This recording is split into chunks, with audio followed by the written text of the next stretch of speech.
രാവിലെ തന്നെ ഇടതുപക്ഷ വിരുദ്ധ വാർത്ത ചമയ്ക്കാൻ വേണ്ടി വന്നിരിക്കുന്ന ഒരു ചാനലുമല്ല. പക്ഷേ അവിടെ എന്ത് സംഭവിച്ചു എന്നത് പ്രേക്ഷകരിലേക്ക് എത്തിക്കുന്നു എന്നത് മാത്രം. കണ്ണൂർ സ്വർണ്ണക്കടത്ത് കൊട്ടേഷൻ വിവാദത്തിൽ CPI സംസ്ഥാന സെക്രട്ടറി ബിനോയ് വിശ്വത്തിന്റെ പ്രസ്താവനയിൽ CPM-ന് അതൃപ്തി. ബിനോയ് വിശ്വത്തിന്റെ വിമർശനത്തിന് CPM മറുപടി നൽകും. സംസ്ഥാന നേതൃത്വം മറുപടി പറയാനാണ് ധാരണ. ശ്രീജിത്ത് ചേരുന്നു കൂടുതൽ വിവരങ്ങളുമായി. ശ്രീജിത്ത്, ഇന്നലെ നമ്മൾ MP രാജേഷിനോട് ഈ ചോദ്യം ചോദിച്ചിരുന്നു. പക്ഷേ അപ്പോഴൊക്കെ MP രാജേഷ് ആ ചോദ്യത്തിന് നേരിട്ട് ഉത്തരം പറയാതെ ഒഴിഞ്ഞു മാറുന്നതാണ് നമ്മൾ കണ്ടത്. ബിനോയ് വിശ്വത്തിൻ്റെ ചോദ്യത്തിന് മറുപടി നൽകിയില്ല. അത് കണ്ണൂർ കൊട്ടേഷൻ ടീമിനെ മാത്രം ചുരുക്കി പറയുന്നു തുടങ്ങിയ കാര്യങ്ങൾ അദ്ദേഹം പോവുകയാണ് ചെയ്തത്. അപ്പോൾ തന്നെ നമുക്ക് മനസ്സിലായി ബിനോയ് വിശ്വത്തിന് ഒരുപക്ഷെ ബിനോയ് വിശ്വം പറഞ്ഞത് CPM കേൾക്കും, അതല്ലെങ്കിൽ വലിയ മറുപടി വരാനിരിക്കുന്നു. അപ്പോൾ വലിയ മറുപടി വരാനിരിക്കുന്നു എന്നാണോ മനസ്സിലാക്കുന്നത്?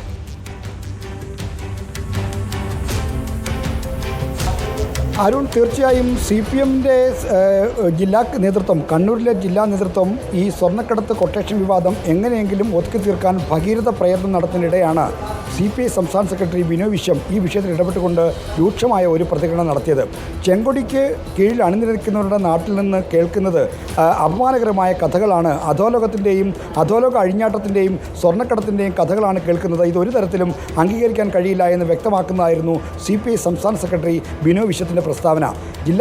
കണ്ണൂർ ജില്ലാ സെക്രട്ടേറിയറ്റ് ചേർന്ന് വിഷയം ഒതുക്കി തീർക്കാൻ മനു തോമസിനെയും മറ്റും അനുരഞ്ജനത്തിൻ്റെ പാതയിലേക്ക് കൊണ്ടുവരാനുള്ള ശ്രമങ്ങൾ നടത്തുന്നതിന് വന്ന ഈ പ്രസ്താവന CPM-ന് കനത്ത ആഘാതമായി.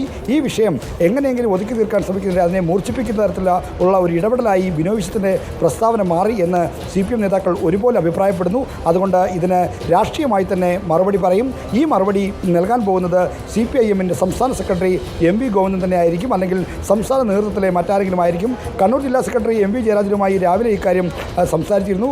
ഇവിടെ മറുപടി നൽകുന്നില്ല, ചിലപ്പോൾ സംസ്ഥാനത്ത് അത് ആലോചിക്കുമായിരിക്കും എന്ന മറ്റുള്ള പ്രതികരണമാണ് MP ജയരാജനിൽ നിന്ന് എനിക്ക് ലഭിച്ചത്. എന്തായാലും സംസ്ഥാന നേതൃത്വം തന്നെ അതിന് മറുപടി പറയാൻ തന്നെയാണ് സാധ്യത. പ്രധാനപ്പെട്ട CPM-മായി ബന്ധപ്പെട്ട വിഷയങ്ങളിൽ പ്രതികരിക്കുമ്പോൾ, ഇപ്പോൾ രാജ്യസഭാ സീറ്റുമായി ബന്ധപ്പെട്ട വിഷയത്തിലൊക്കെ പ്രതികരിക്കുമ്പോൾ വലിയ ആവേശമൊന്നും കാണിച്ചില്ല. അദ്ദേഹം നിലപാട് പാർട്ടിക്കുള്ളിൽ പറഞ്ഞു, ഉഭയകക്ഷി ചർച്ചയിലൊക്കെ ശക്തമായിട്ടാണ് നിലപാട് പറഞ്ഞു. പക്ഷേ മാധ്യമങ്ങളെ കണ്ട് വളരെ ഒരു ഡിപ്ലോമാറ്റിക് രീതിയാണ് എടുത്തത്. പക്ഷേ കണ്ണൂരിലെ വിഷയം വരുമ്പോൾ കൈവിട്ടു പോകുന്നു. ഈവൻ തെരഞ്ഞെടുപ്പ് പരാജയത്തിൻ്റെ കാര്യം പോലും അദ്ദേഹം വിലയിരുത്തുമ്പോൾ അത്ര രൂക്ഷമായ വിമർശനമല്ല ഉന്നയിക്കുന്നത്. പക്ഷേ കണ്ണൂരിൻ്റെ കാര്യത്തിൽ ചെങ്കൊടിയുടെ തണലിൽ അധോലോകം വളരരുത് എന്നൊക്കെ പറയുമ്പോൾ അത് കൃത്യമായും CPM-നെ ഉദ്ദേശിച്ച് ഈ മനു തോമസ് ഉയർത്തിവിട്ടിരിക്കുന്ന വിവാദം നിൽക്കുന്ന പശ്ചാത്തലത്തിലാണ്. അല്പം ആവേശം കൂടിപ്പോയോ ബിനോയ് വിശ്വത്തിനെ എന്ന് CPM-ലെ ചില നേതാക്കൾ കരുതുന്നുണ്ടോ?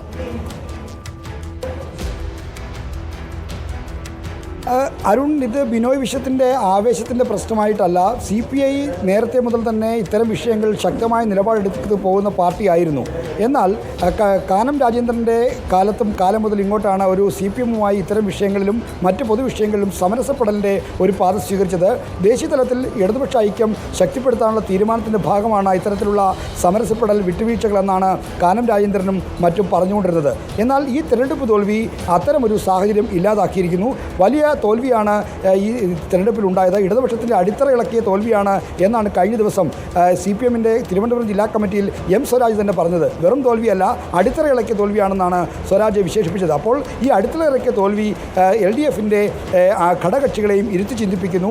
അതുകൊണ്ട് ഇത്തരം വിഷയങ്ങളിൽ ഇനി മിണ്ടാതിരുന്നിട്ട് കണ്ണടത്തിരുന്നിട്ട് കാര്യമില്ല, ഇതിനോടൊക്കെ പ്രതികരിക്കേണ്ടിയിരിക്കുന്നു എന്ന ഒരു സാഹചര്യത്തിലേക്ക് CPI വന്നതുകൊണ്ടാണ് പ്രതികരിക്കുന്നത്. സാധാരണ ബിനോയ് വിശ്വം അരുൺ സൂചിപ്പിച്ച പോലെ ഇത്തരം വിഷയങ്ങൾ CPM-മായി ബന്ധപ്പെട്ട വിഷയങ്ങളടക്കം ഒരു കാര്യമായ പ്രതികരണത്തിന് മുതിരാറുള്ളതല്ല. എന്നാൽ കണ്ണൂരിലെ സംഭവങ്ങൾ ഞെട്ടിപ്പിക്കുന്നതാണ് എന്ന തിരിച്ചറിവിലും ഒപ്പം തന്നെ തെരഞ്ഞെടുപ്പ് കഴിഞ്ഞ ശേഷം ഉണ്ടായ പ്രത്യേക രാഷ്ട്രീയ സാഹചര്യത്തിൽ ഇത്തരം വിഷയങ്ങളെ അഡ്രസ്സ് ചെയ്യാതെ മുന്നോട്ട് പോകാൻ കഴിയില്ല എന്ന ഒരു സ്ഥിതി ഉണ്ടായതിൻ്റെ അടിസ്ഥാനത്തിലാണ് ശക്തമായ പ്രതികരണം നടത്തിയതെന്നാണ് മനസ്സിലാക്കുന്നത്. എന്തായാലും CPM നേതൃത്വത്തിന് അതിൽ കടുത്ത അതൃപ്തിയുണ്ട്. അതിനുള്ള ആലോചന അവർ മറച്ചുവെക്കുന്നില്ല. അതുകൊണ്ടാണ് കഴിഞ്ഞ ദിവസം MP രാജേഷ് അടക്കം ഈ വിഷയങ്ങൾ പ്രതികരിക്കാതെ മാറിയത്. എന്തായാലും MP ഗോവിന്ദൻ മാസ്റ്റർ കേരളത്തിൽ തിരിച്ചെത്തിയ ശേഷം ഇതിന് മറുപടി ഉണ്ടാകുമെന്നാണ് പ്രതീക്ഷിക്കുന്നത്. ശ്രീജിത്തെ, ഒരു പ്രേക്ഷകർ നേരത്തെ ചോദിച്ചു, ഈ CPM-ൻ്റെ ജില്ലാ കമ്മിറ്റിയും സംസ്ഥാന കമ്മിറ്റിയൊക്കെ നടക്കുന്നിടത്തേക്ക് നിങ്ങളെ ആരും അടുപ്പിക്കുന്നില്ലല്ലോ, പിന്നെ നിങ്ങൾ അവിടെ നടക്കുന്ന കഥ ഒരു തിരക്കഥയായിട്ട് എഴുതുകയാണോ എന്ന് ചോദിക്കുന്നുണ്ട്. ചില നേതാക്കൾ പറയുന്നുണ്ട് കഥയാണ്, വെറും തിരക്കഥയാണ് എന്ന് പറയുന്നുണ്ട്.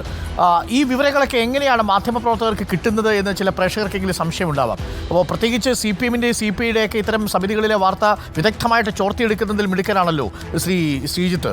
എങ്ങനെയാണിത് നമ്മൾ പ്രേക്ഷകരിലേക്ക് എത്തിക്കുന്നത് എന്ന് പ്രേക്ഷകരോടൊന്ന് പറയാമോ ശ്രീജിത്ത്? ഈ നമ്മൾ ജില്ലാ കമ്മിറ്റിയിലോ സ്റ്റേറ്റ് കമ്മിറ്റിയിലോ പങ്കെടുക്കാതെ എങ്ങനെ ഈ വാർത്ത കിട്ടുമെന്നൊക്കെ ചോദിച്ചാൽ അതൊരു ന്യായത്തിന് വേണ്ടിയുള്ള അല്ലെങ്കിൽ ഒരു തരം ക്യാപ്സൂൾ ചോദ്യമാണെന്ന് മാത്രമേ കരുതാൻ കഴിയൂ. അതിനകത്ത് കാര്യമില്ല. കാരണം എല്ലായിടത്തും പങ്കെടുത്തുകൊണ്ടല്ല വിവരങ്ങൾ നമ്മൾ ശേഖരിക്കുന്നത്. എന്നാൽ നമുക്ക് വിശ്വാസമുള്ള, നമ്മളുമായി അടുപ്പം പുലർത്തുന്ന വിശ്വസമായ വാർത്താ ഉറവിടങ്ങളെ ആശ്രയിച്ചാണ് നമ്മൾ ഇത്തരം കാര്യങ്ങൾ വിവരം സമാഹരിക്കുന്നത്. അത്തരം നല്ല ബന്ധങ്ങളുണ്ടെങ്കിൽ ഇതുമായി ബന്ധപ്പെട്ട വാർത്തകൾ കൃത്യമായി തന്നെ ലഭിക്കും. അത്തരം വാർത്തകൾ ലഭിക്കുന്നത് ഒരിക്കൽ കൂടി പരിശോധിച്ച ശേഷമാണ് നമ്മൾ, ഒരിക്കൽ കൂടിയല്ല പലതവണ അക്കാര്യങ്ങൾ പരിശോധിച്ച ശേഷമാണ് നൽകുന്നതും. അതുകൊണ്ട് അത്തരം കാര്യങ്ങളിൽ വലിയ പിഴവുകൾ വരാറില്ല എന്നതാണ് നമുക്ക് ലഭിക്കുന്ന ഇതുവരെയുള്ള അനുഭവം. ഈ വാർത്താ ശേഖരണത്തിൻ്റെ ഒരു പ്രത്യേകത, നമ്മളിപ്പോൾ ഉദാഹരണത്തിന് ഈ ഡ്രൈവർ അമിത വേഗതയിലാണ് വണ്ടി ഓടിച്ചത് എന്ന് പറയുന്നത് അവിടെ നിന്ന് നമ്മൾ റിപ്പോർട്ട് ചെയ്യുമ്പോൾ അത് പുറത്തു നിന്ന് കാണുന്ന ആളുകളിൽ നിന്നായിരിക്കാം, നമ്മളവിടെ പ്രസൻസ് ഉണ്ടാവണമെന്നില്ല. പക്ഷേ ആ വിവരം ശരിയാണോ എന്ന് ഉറപ്പിക്കുകയാണ് ഒരു മാധ്യമപ്രവർത്തകൻ്റെ കടമ. ആ മാധ്യമപ്രവർത്തകൻ്റെ കടമയിൽ നിന്നും ഈ ചുമതലകൾ നമ്മൾ നിർവഹിച്ചു പോരുന്നത്.